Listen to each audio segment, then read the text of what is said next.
Vero Beach, Florida with Paula Harden. We met several years ago on A Course of Love's Facebook group and met just days ago in the flesh.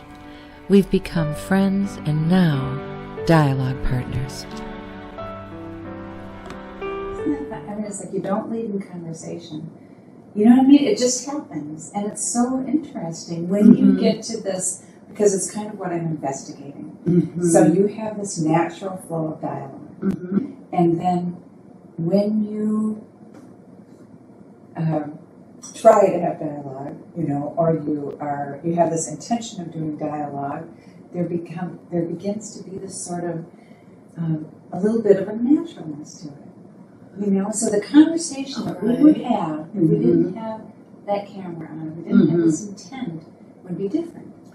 Okay. Don't you think? I think I have to shift gears because I have a background doing TV commercials, and so I'm ready for instruction as to how I'm supposed to present whatever it is, you know. So I realize that I'm back in that mode, and I'm not in the natural conversational mode.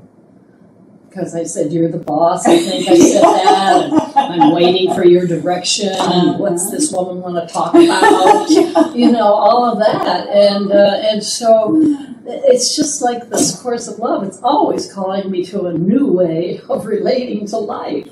And it's so much what A Course of Love is about. Yes. The more with it, the more I realize, and so it's one of those things that makes it challenging to describe something like that, because you don't want to say this is how you do it. It can't be described. It has to be lived. And people want the instruction stuff. Well, It's a natural. Yeah. You know, it's just natural. Where's the course summary? Where's the flyleaf on the book so I can see what the book is about? What are the teachings? Yes, exactly. Bullet points. Dum, dum, dum. Yeah. And it's just letting that old pattern go. Yes. That's what Jesus calls us to. Well, for me, I have to recognize it. Like I sat down here not realizing I was in an old pattern, and it wasn't in the moment dialoguing with you. It was, what should I say, and what does she want from this, you know? Well, I think each person who, what I love, I have found this over and over, each person who really takes A Course of Love into themselves has an experience of it. Yes. And that's kind of what I most enjoy hearing about. Yes. And I think like to talk about it. Is the experience of going through this work and how it's changed you. Yes. Well, you know, even being introduced to it, I was a little meditation magazine, and this was in the fall of 2014, and there was a little slim ad with this purple book that started shimmering on the page. And it said A Course of Love, and I thought, wow, you know, so I decided I had to order it. I really didn't do it right away. I waited a couple weeks, and then finally thought, well, it's still shimmering. So I went and ordered it, and it had a profound emotional impact on me from the very beginning. And a lot of it was anger. I knew I was attracted to it, but it also made me feel like a bad child, you know. Well, are you full of fear? You know, well, do you do this? And do you do that? And is this happening? And I've read it now 10 times, and later on I see it's not really saying all that. That was all my take. But it does point up that I've had an attitude toward life that was confusing, because I wanted to love, and yet I was afraid. And out of my fear, then I would get mad that the world wasn't the way I thought it should be. And so all of that made for pockets of bitterness and unforgiveness. And having had several husbands, there was rich fields for finding problems there between us and all of that. So it took me a while to really feel the love that came through. And I have some friends that are not Course of Love students, but they just know how I've changed. They can see my change. I think you met one of them at at the event the other night, and they just see that I've changed. And even though it's not their path, they have other paths. Still, they know what a power it's been for me. Yeah. And of course, I only know you in this time. And you wrote about the second half of life. That book was very, yes. when I read it a couple of years ago, it was like everything that I was kind of feeling in terms of, my age and the different time with my grandchildren and, just so many things. Yes. And it was very insightful. It wasn't like a how-to book. It was insight and wisdom. Yes. Yeah. I know I just asked you yesterday, don't you think there's a third? Yes. Yeah. Yeah. Well, I felt such a passion for writing that book. It's what are you doing with the rest of your life? Choices in midlife. And I wrote it in the 90s after I'd done some graduate level work on stages of life. And it just was a book that had to be written. And then, after the initial rush and the book signings and the travels and all of that are over, you put it on a shelf because that's a long time ago. And I pulled it out, maybe 7 or 8 years later, and I thought, this is good. I was so surprised because you think of knowledge and wisdom sort of passing away. It has its season and then it leaves. And that's not true. There's some that stays. Mm-hmm. Yes, I know books, but A Course of Love, I think particularly exactly what you said about how you read it again and again, and then you realize things that were quite hard for you earlier begin to be less hard, and then maybe you see, like for me, I'm seeing new patterns now, or you go through it maybe one time and you think, you really have, you're kind of in that spot with it. You're just kind of, you understand it, you're kind of maybe done for that moment. And I've talked to a lot of people who've done that, they put it away for a little while. And then maybe you go back in a time of, you just need an answer or something, or you just go back because you miss it. And all of a sudden, you see a new pattern. And then the way it's addressed. Something I've been finding lately. Yeah. And I know for me, some people pick one section and keep reading the same one. I had to go back at the beginning. Curriculum is something I've studied, and I'm so impressed with the development of the thought. And the course calls itself a curriculum in certain places, so I feel free to use that word. But I mean, the way it woos you in the beginning, and then it begins to expand, and then pretty soon you toss away all the things that you've sort of known before as the new. You now have a place inside for the new to be introduced to you. But for me, and I think many of us, I came to that full of the way I should live life, what I thought was good, what I thought was terrible, what we should do about it. And so all of that has to be made a space in. So this incredible message that messes with my head because it's so new and different and yet resonates deeply. Then, I begin to make room for the new and a whole new idea of what love is. And early on, I knew love was the whole reason for my life. I remember when I was making a list of what I wanted. First of all, was to recognize love. I knew I didn't even recognize love. You use that word? I need to recognize love. Wow. And then I need to receive it because I can't give what I haven't received. What a wisdom for a 20-year-old. Yeah, and then I need to be able to give it. So, but to recognize it. And so what this course has done for me is help me recognize love where I didn't see it before and redefine it for myself.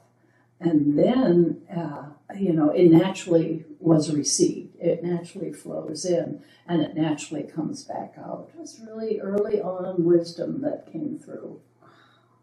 I remember as a young person, I was a kind of rebellious teen, and I thought I had become so aware that people, or how I felt was people wanted me to change and then they would love me. Oh, of course. Yes. And so I think I've always been aware of that, loving people for who they are. Not that we don't all, sometimes wish people were other than they are, Yes, but yes. I have, that was just kind of a value of mine, to love people for who they are. Well, I have to love myself for who I am. This is true. That's the key. I can't love another for who they are while I sit in judgment on myself. Yeah, you're right. And so I it's. think that came later for me, though.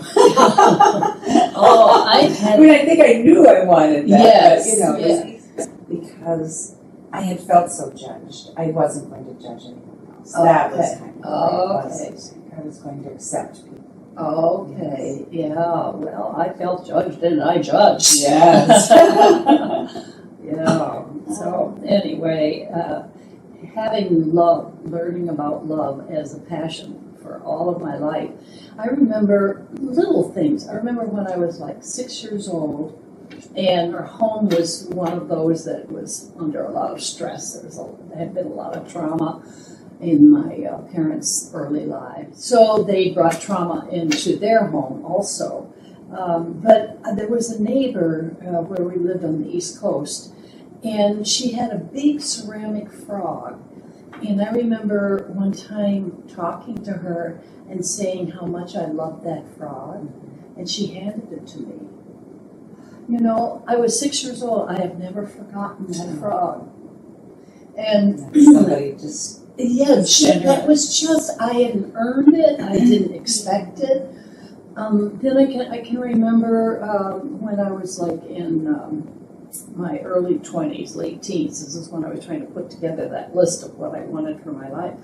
And we were working with a youth group church, my husband and I.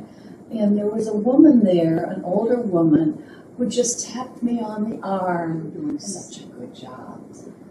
And I thought, that's how love acts. It says nice things and taps you on the arm. I was trying to make this raw list of how love acts. Yes. And so I try to do that. I try to do that to people, just a little touch. Yes. Just not anything threatening, but just a little touch.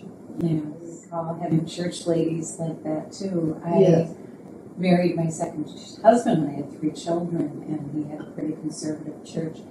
And I was always, sort of feeling aware of myself and my family. But there were these 2 wonderful ladies, Sadie and Frances. Sadie and Frances, I love it. Oh. They were like, a little couple. And they would always they would pat me. Yes. One time I was talking to them, and this was a woman asked me my heritage, and I said that I had a grandfather from Sicily, and they're like, "Oh, you're just the same as Lebanese. Then it's right there together, And we're so darn. Oh, that's funny. Yeah, you're part of my tribe. Yes. Yes. Yeah. How we can do that for each other. Yes. Yeah. Yes. Exactly. So for me, the course of love helped me respect myself. I would have an ideal of what I should be acting like, and Course of Love says that's like having an idol. Yeah. Your ideal of how you should be, and then you deny all the parts that aren't like that, and do your best to try to be that way. It's very tiring. Oh, very. It's very, very tiring. Oh, what a great way to put it. Yeah, and so to actually affirm my quote not so nice feelings, like I'm tied up in traffic and the lights all are red and I've got a place I need to be, and I just say this is a time to practice peace. So I say I choose peace. I choose peace. I choose peace that passes all understanding. So I'll start taking these difficult, irritating situations and see that they can be transformed just by the thoughts I carry in my head. I choose peace. And then sometimes I say, I'm not going to choose peace. I'm so mad. Okay. I'm glad you said that. Yeah, but I'm still being honest, and I'm accepting that part of me that says, peace isn't all it's cracked up to be. I want to just be mad right now. Yes, I love that. And that sort of comes at the end of the course, It's like that movement you talked about. You get to the end, Yes. and it's, yes, you can accept all of this. And All then of it just this. comes and goes. Yes. Yeah. And I have a journal. I kept a journal for a long time, and then I let them all go. And now, just with responses to A Course of Love, I've started keeping a journal because it's been so transformative. And so I write these little scenarios in my journal as a way of further accepting myself and not being violent to myself. Uh-huh. And you've shared a lot of that. You've been very vulnerable about sharing And yet I don't, Uh-huh. it's Yeah. all right. It's Yeah. the human experience. And at my age, my goodness sakes, I'm in my 84th year. What's there to be proud of? that. But it's an example, so to share a story where you don't look good in it. Yes. That it's like, oh, I can tell that story where Yes. I don't look good. Yes. It's like, I think there's been a lot of everybody trying to look good. Yes. Right. Oh, yes. Yeah. Everything on the outer, whether it's your face or your clothes or your personality or your sweetness or your saintliness or your crudity, if you want to go that path, you're still trying to be fully what you are, Yeah. what you've decided you are. I mean. Right. Yeah. That's what I'm wild about this book for, and I hope I can get a group started, a discussion group. Mm-hmm. It's something that I have this powerful desire to discuss with people because it's so life transforming for me. Yes. And yet it's not everyone's path, and it's not some of my closest friends. It's just not their path. And so I can't judge them, but I am hungry for dialogue. In fact, I wrote books and gave them to my sister and brother-in-law under the condition that they talk about it with me. And so they have. They've been really, really dear. And it's hard to find someone as passionate about it as I am, but I know they're there. Yes, they are there. Yeah. And it's an amazing thing. Some of the people that I hear from, Yes. the passion Yes. that they pour into, especially like an initial letter you hear. Oh, just yes. of that absolute love and how they're just sort of stunned and in shock almost. Yes. Over what's just happened to them. It's like a happening. Yes, yes, yeah. You have to. It Yeah. just is a passion to find someone who will listen to what's happening, someone in the flesh, someone in form, Yeah. Yeah. And then one of the wonderful things is that they're all over the world. Through the blog, several in England, Sweden, Germany, down in Argentina. I mean, they're all, again, the chosen in some way. They've chosen to be chosen. We're all chosen, but they've chosen to be chosen. And so I have people that resonate with this. Yes. I think we have some similar people who resonate with Yes, it. yes, yes, yes. It is an amazing thing about the internet. And I can remember way back, I didn't particularly like it. I don't like change very much generally. But an old friend of mine, he happened to be a priest, had this idea of the light. That, you have these words in light on the computer. And I thought it was particularly interesting because I thought of it as more like a distancing.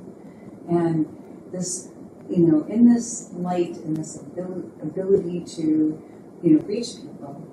The words themselves are like lights. Or Yeah, it's like this is a computer- new thought to me. I know. I mean, it was just a very unusual thought. The computer sort of is, of course, it's a light. You see it in the dark if it's not.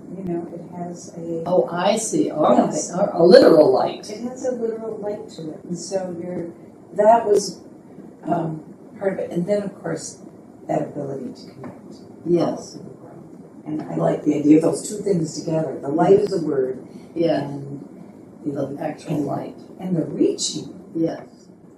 You know, this, I don't know what this has to do with anything, but it has to do with computers.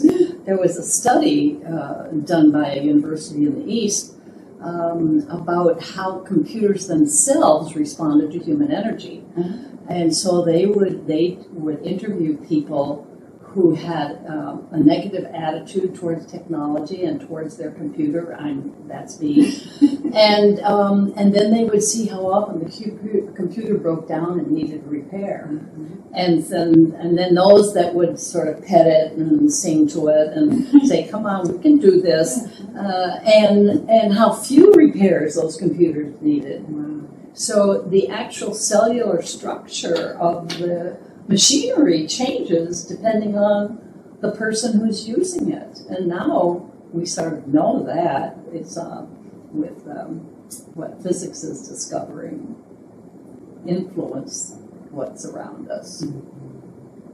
Yes, we're part of everything. Yes. That's kind of the way I look at it. You know, I'm part of that flower. And, Yes. You know. Yes. Yes. Yes. Remember that bird that I told you flew into my house? He was up on the chimney pecking at it and singing his heart out.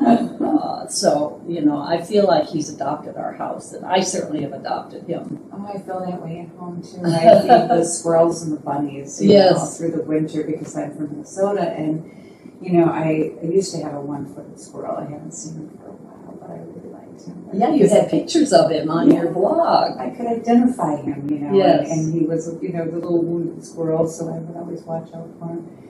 And, but you get to know, I love that familiarity of home that way. You know, and just you have and it's not in a possession way. It's in a, you know, it's like your people. You have your people around your home, and you have your, you know, yard animals, and you know. He's enlarging of the definition of friends. Yeah. You know, like Your trees. yes. And they're inanimate as well as animate friends. Yes, You know, absolutely. I mean, my computer now is my friend. This table, you know, the things around the house, they are my friends. And mine for me, Mari, is overcoming a lifetime of being critical of myself and always coming up short. And, you know, my book wasn't on the top of the bestseller list, and always judging myself. And this, And your book wasn't Oprah.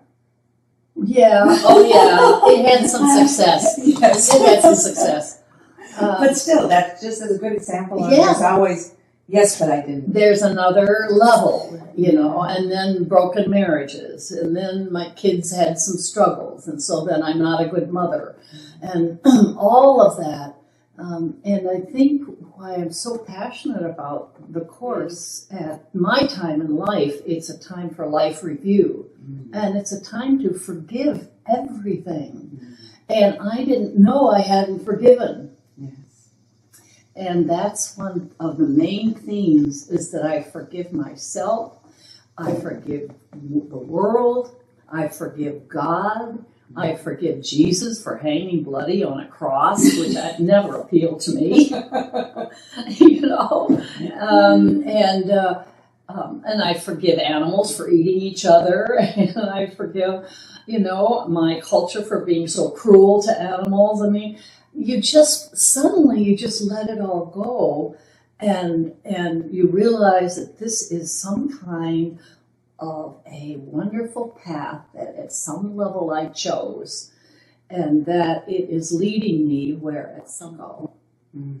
So there is a truth in me that was allowed to open up as a result of the course.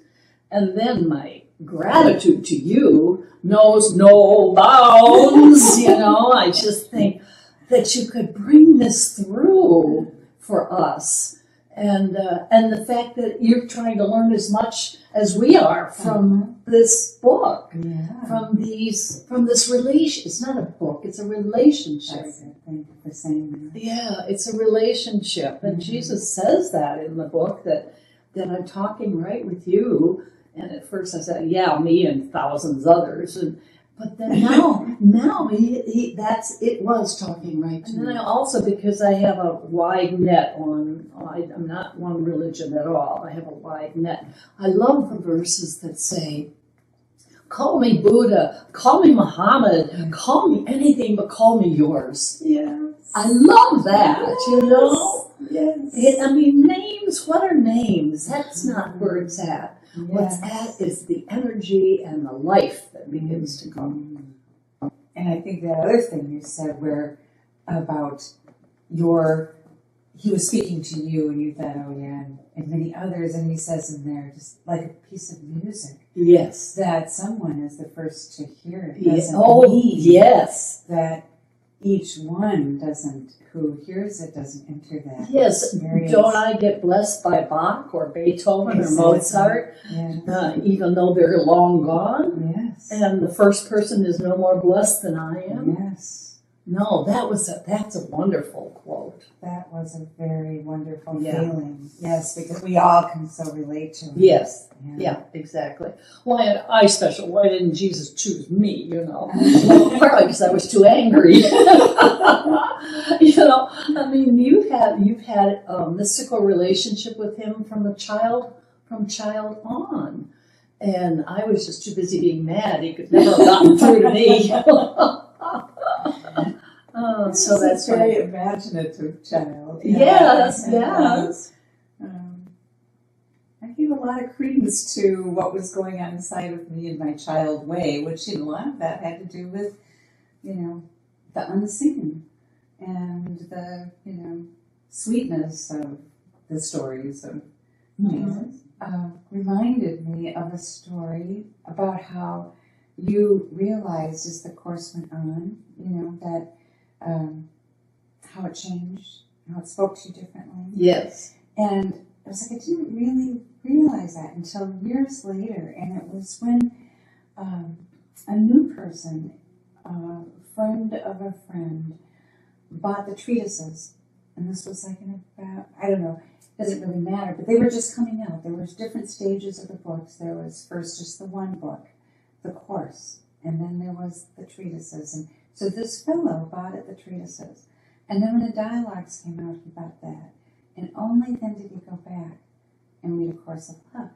And he said to me after, he said, Mari, I didn't believe this was Jesus until I got to the course. So he had read, until he went around to the beginning. Oh, he hadn't read the beginning And yet. read the beginning. And he said, and when I read the beginning, and I realized that everything that was there at the end was predicted in the beginning, Yes. I knew you couldn't have done that. Yes. Yeah. No. And so that there's a sort of an unseen logic or, reason about it that is more beyond my scope than anything else about it. It's like, okay, maybe if I really labored, I could have written some. Yeah. I think people who know me know I couldn't have written it, but it's that the construction of it is sort of beautiful. The evolution of The it, evolution. and the evolution of how Jesus got into our souls, our congested, full of fear cells that we built for ourselves, and how he slowly kind of made little spaces until he knows that we're wide open, and then it's a whole different way of relating towards the end in the dialogues. Yes. It's a whole gentle, tender, loving way of relating. Yes. He took us there. Yes. And we agreed to go at some point. Yes, and we stayed with it, and it, I think it says in the addendum to read this as though it's a waterfall washing over you. Don't take every one of the startling comments and try to figure it out.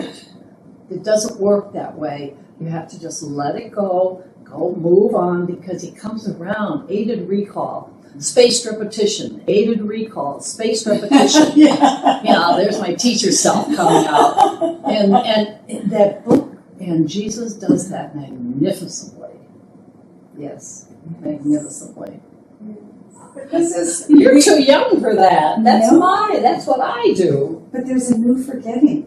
I mean, I think we've been experiencing that while we've been together, and it's a good thing to share in a way, because you can think you're losing it in some way. And yet there's this feeling of a purposeful forgetting almost. Like you don't remember what happened.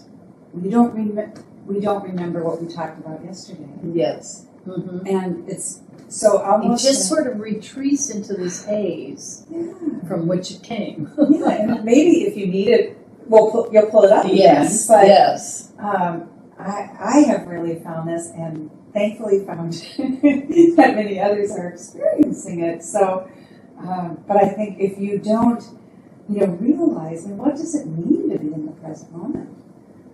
If forgetting is, you're starting right here. Yes. You're starting right here over and over. Well, you met my brother-in-law, Kurt, and he's been a professor all of his life and lived in London and opened up a new department at the university there. And about a year ago, he came in and he said, I can't remember anything. I don't know where to put my car keys. I can't find my glasses. He said, I can't remember anything. Something's happening with my brain. I'm getting really worried. And I said, Kurt, that's that ACOL, A Course of Love. It messes with your brain because it's rewiring the circuits. It's literally rewiring the circuits from those old patterns that you went around and around in to a new pattern that is so much more full of joy and relaxed. And you don't have to know everything. It doesn't have to be a bullet point. It's just an inner knowing. You don't have to understand. You just know this is right for you. Yes, exactly. You don't need the evidence and the proof. Right. All of those things. Yes. Mm-hmm. And then there's a dependence that when the moment comes, the words can come. There's a sense of trust. Mm-hmm. Or they won't come, and so then you can't say anything, like you just had experience. If they don't come, they don't come. Right. Right. Yeah. Mm-hmm. And that, maybe that too, like you were talking, and it sparked something in my mind of, I have a response to that. And maybe it's good I lost it and listening to you. So there's... And it doesn't have to be good or bad. It can just be what it is. Yes. It can just be, that's what I love. It's nothing is good or bad. It just is what it is. So accept it and move on. Yeah. Whether it's a health situation or a political piece you're not happy about or something personal between two people, accept this is what it is. I can't judge it. I'm not going to fix it. I'm just going to live with it and accept it. Yes. That is one of the hardest things. Yes, it is. Accepting ourselves. Yes. Loving ourselves. But I think acceptance almost more than the love, I think you might not think you love yourself, but I think there's still some sort of like a core down here that you have that. There's a line in A Course of Love that says, you would not be other than who you are. Mm-hmm. Herein lie your peace and your perfection. Mm-hmm. And at least for me, I know there was a part of me that always really just knew I wanted to be who I was. Mm-hmm. And I didn't hate myself. I wanted to be my real self. Mm-hmm. And I didn't know what that was. My mother would say, just be yourself, dear. What's that? This is true, but when you're not. Or at least if you get a glimpse. Like I remember when I met my first best friend, it was like that first experience of being, like I'd had friends, you play a little here and a little there, and it was like, it was fun. But with her, I could be completely, I was so comfortable with her. Mm-hmm. I could be myself so completely. Mm-hmm. So for a couple of years, we had this sort of there was such an ease in our relationship. Mm-hmm. And And that sense now comes of sort of a knowing and being known. That's what I call it. That seems like the ultimate to me when someone lets me into who they are and I let them into who I am. And then there's this sort of, union and relationship, as Jesus says, this sort of the figure eight that goes between us. It gets deeper and resonates like a tuning fork out into the world or something. I agree. Yeah. Well, is there anything else that your people might want to know about my experience that comes to your mind? Well, maybe just it's hard when I'm the one expressing. I don't know what I've said and what I haven't said. Exactly. And you asked me before, kind of what I might want to know, and it just leaves the mind. But I do have an idea at this moment because I'm so fascinated. I am a creator. I mean, I've always been a writer, so I create in that way. And of course, Jesus calls us to a greater creation of the new. But I adore self-expression, acknowledges our talents, that these are gifts given when we're born with these gifts. And so, if you have any feelings about that, your creativity and how if it was enhanced with A Course of Love, or any feelings about A Course of Love and creativity?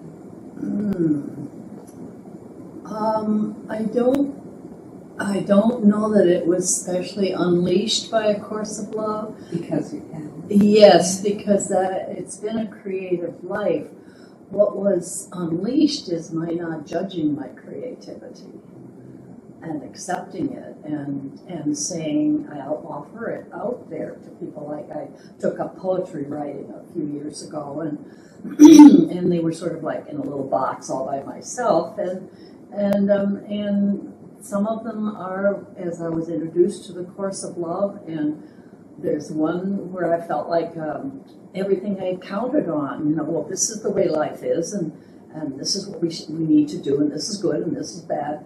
And all of a sudden that's all gone, and I felt like an eagle who was meant to soar, and there's no bones left, So for me, the creativity that the Course helped me with is accepting that it doesn't have to be liked by everyone.